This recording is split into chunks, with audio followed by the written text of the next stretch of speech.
الحمد لله رب العالمين والصلاة والسلام على سيد الأنبياء والمرسلين وعلى آله الطاهرين وأصحابه أجمعين أما بعد.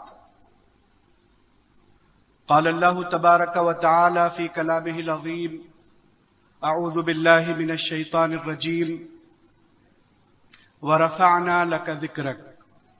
صدق الله المولانا العظيم. وقال تعالى: إن الله وملائكته يصلون على النبي يا أيها الذين آمنوا صلوا عليه وسلموا تسليما. اللهم صل على سيدنا شفيعنا حبيبنا نبينا مولانا محمد بارك وسلم صلاة دائمة مقبولة تؤدي بها عنا حقه العظيم. چشم اقوام یہ نظارہ ابد تک دیکھے، چشم اقوام یہ نظارہ ابد تک دیکھے، رفعت شان رفعنا لک ذکرک دیکھے. شہنشین پر تشریف فرما تقدس مآب استاذ محترم مفکر اسلام حضرت علامہ مفتی خلیل احمد صاحب قبلہ شیخ الجامعہ جامعہ نظامیہ، مقبول ملت حضرت مولانا سید احمد پاشا قادری صاحب حفظہ اللہ، رکن اسمبلی و معتمد عمومی کل ہند مجلس اتحاد المسلمین، علماء کرام، مشائخ اعظام، حاضرین محترم، السلام علیکم ورحمۃ اللہ وبرکاتہ. خطبے کے بعد میں نے جس آیت مبارکہ کو تلاوت کرنے کی سعادت حاصل کی، اللہ تعالیٰ ارشاد فرماتے ہیں: اے حبیب صلی اللہ علیہ وسلم، ہم نے آپ کے مرتبے کو بلند کیا ہے، آپ کے ذکر کو بڑھایا ہے، صبح قیامت تک یہ ذکر جاری و ساری رہے گا، آپ کا نام لیا جاتا رہے گا، آپ کی عظمت کے گن گائے جاتے رہیں گے. عزیزان گرامی، وہ مشہور حدیث پاک جو آپ نے بار بار سماعت کی، رسول کریم علیہ السلام نے ارشاد فرمایا: اول ما خلق اللہ نوری، کہ لوگوں سنو، سب سے پہلے جو چیز اللہ تعالیٰ نے پیدا کی وہ میرا نور ہے. اللہ نے اپنے نور سے رسول کریم علیہ السلام کے نور کو پیدا کیا. شیخ الاسلام بانی جامع نظامیہ علیہ رحمت و رضوان نے انوار احمدی میں اس کی بڑی تفصیلات بیان کی ہیں کہ پھر نور محمدی کے فیضان سے ساری کائنات کو پیدا کیا. اب زمین پیدا ہوئی، نور محمدی کے فیضان سے پیدا ہوئی.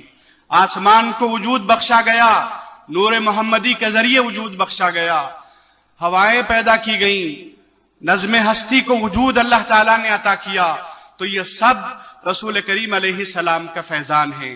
اللہ نے حضور کریم علیہ السلام کو اتنا بلند رتبہ دیا کہ آسمان بعد میں پیدا ہوا، ذات مصطفیٰ کا نور پہلے ہے. زمین بعد میں پیدا ہوئی، رسول کریم علیہ السلام کا نور پہلے ہے. سمندر بعد میں پیدا ہوئے، نور مصطفیٰ پہلے ہے. اللہ نے رسول کریم علیہ السلام کو ان بزرگیوں سے، ان بلندیوں سے سرفراز فرمایا کہ کائنات میں کسی انسان کو وہ بزرگی حاصل نہیں. انبیاء کا امام بنایا گیا، رسولوں کا سرتاج بنایا گیا. اور کیسی عظمت!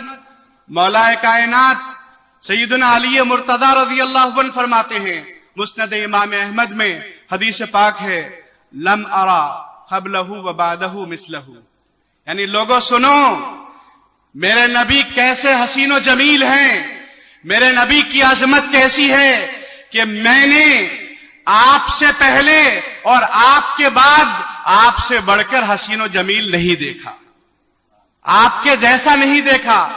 اب ایک سوال انسان کے ذہن میں پیدا ہوتا ہے کہ مولا کائنات کی عمر مبارکہ کیا ہے؟ اعلان نبوت جب ہوا تو ہمارے سامنے تاریخ سیرت کی جو کتابیں ہیں وہ بتاتی ہیں کہ عمر مبارک 10 برس ہے. یہ بات تو سمجھ میں آتی ہے اگر مولا کائنات یہ فرماتے کہ میں نے اپنے نبی کے بعد کسی کو نبی سے بڑھ کر حسین نہیں دیکھا تو بات سمجھ میں آتی۔ پہلے کیا ہے؟ صوفیاء کرام فرماتے ہیں باب ولایت سیدنا علی مرتضی رضی اللہ عنہ نے اپنے نبی کی محبت میں اب پہلے دیکھا حضرت آدم علیہ السلام کو دیکھا تو رسول کریم علیہ السلام کو زیادہ عظیم پایا، زیادہ خوبصورت پایا حضرت آدم علیہ السلام سے۔ نوح علیہ السلام کو دیکھا تو نوح علیہ السلام سے زیادہ حسین رسول کریم علیہ السلام کو پایا۔ ابراہیم علیہ السلام کو دیکھا تو زیادہ حسین رسول کریم علیہ السلام کو پایا۔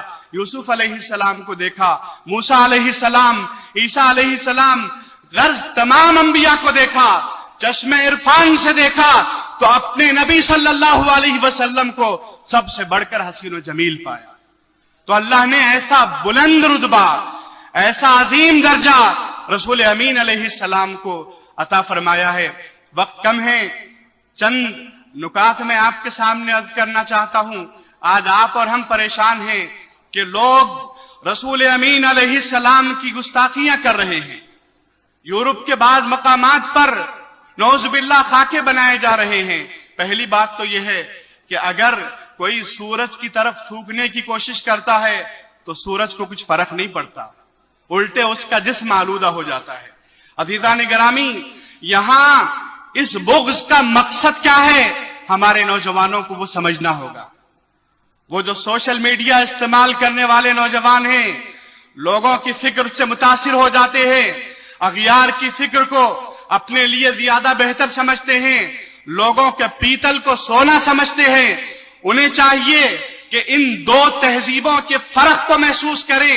قرآن کہتا ہے لَقَدْ كَانَ لَكُمْ فِي رَسُولِ اللَّهِ أُسْوَةٌ حَسَنَةٌ، لوگو تمہارے لیے رسول کریم علیہ السلام کی زندگی بہترین نمونہ ہے۔ اب رسول کریم علیہ السلام کا ایک نظام ہے، اس کے بالمقابل ایک شیطانی نظام ہے۔ رسول پاک علیہ السلام کا نظام کیا ہے؟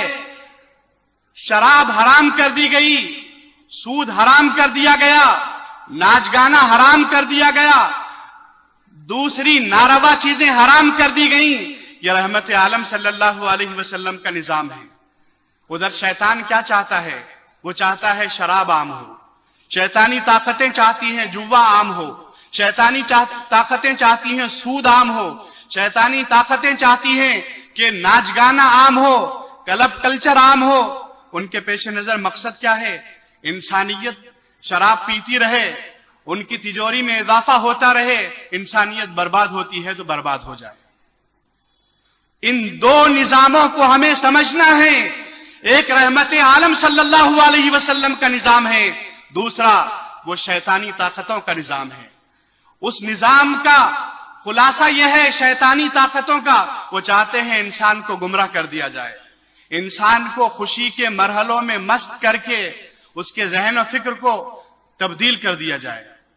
بار بار سیلیبریشن کے موقع آئیں، نیو ایئر کے نام سے سیلیبریشن ہو اور کسی نام سے سیلیبریشن ہو، اور جو لوگ اس میں شریک ہو رہے ہیں وہ ناچ میں گانے میں مصروف ہو جائیں، شراب نہیں پینے والے بھی شراب کے عادی بن جائیں۔ عزیزان گرامی، مختصر اشارتاً میں کہنا چاہتا ہوں کہ اس نظام نے دیکھا کہ انسان خوش ہوتا ہے تو آپے سے باہر ہو جاتا ہے، تو ایسے موقع پہ انسان کو اپنی برائیوں کا اسیر بنا دیا جائے، چنانچہ انہوں نے سیلیبریشن کے موقع لا کر نوجوانوں کو برباد کرنے کا تہیہ کیا۔ یہ ان کا نظام ہے۔ اس کے بالمقابل آئیے رحمت عالم صلی اللہ علیہ وسلم کا نظام۔ ہمارے پاس بھی عید کا دن ہے، ہمارے پاس بھی خوشی کا دن ہے، ہمارے پاس بھی سیلیبریشن کا دن ہے، لیکن عید کا دن آیا، روزانہ تو 5 نمازیں ہیں۔ اگر شریعت چاہتی، اللہ تعالیٰ حکم فرماتا تو عید کے دن بجائے 5 کے 4 نمازیں ہو سکتی تھی۔ عید کا دن نماز فری ڈے بھی ہو سکتا تھا۔ اللہ چاہتا تو آج خوشی کا دن ہے، آج نماز نہیں، لیکن رسول کریم علیہ السلام کی عطا کردہ شریعت کو پتا ہے، اللہ تعالیٰ یہ جانتا ہے، محبوب رب العالمین صلی اللہ علیہ وسلم کا مقصود یہی ہے کہ آج خوشی کا دن ہے، قدم لڑکھڑا نہ جائیں، انسان خوشی میں آپے سے باہر نہ ہو جائے۔ روزانہ 5 نمازیں ہیں، عید کے دن 6 نمازیں۔ آج زیادہ سنبھالنے کی ضرورت ہے، یہ انسانی اقدار کی حفاظت ہے۔ یہ انسانوں کی حفاظت ہے، اور یہی رحمت عالم صلی اللہ علیہ وسلم کی تعلیمات ہیں۔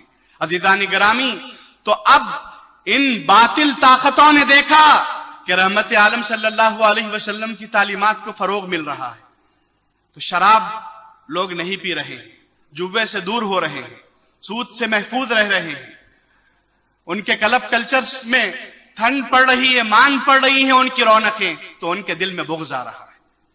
اب کیا کیا جائے؟ جب انہوں نے دیکھا کہ ان کے منصوبے ناکام ہو رہے ہیں، ان کی فکر یہاں پہ آ کے ناکام ہو رہی ہے، تو انہوں نے اپنے بغض کے اظہار کے طور پر رحمت عالم صلی اللہ علیہ وسلم کی گستاخانہ خاکے بنانے شروع کیے۔ بس یہی مقصد ہے اور یہی وجہ ہے۔ اب ان خاکوں کا جواب ہم کیا دیں گے؟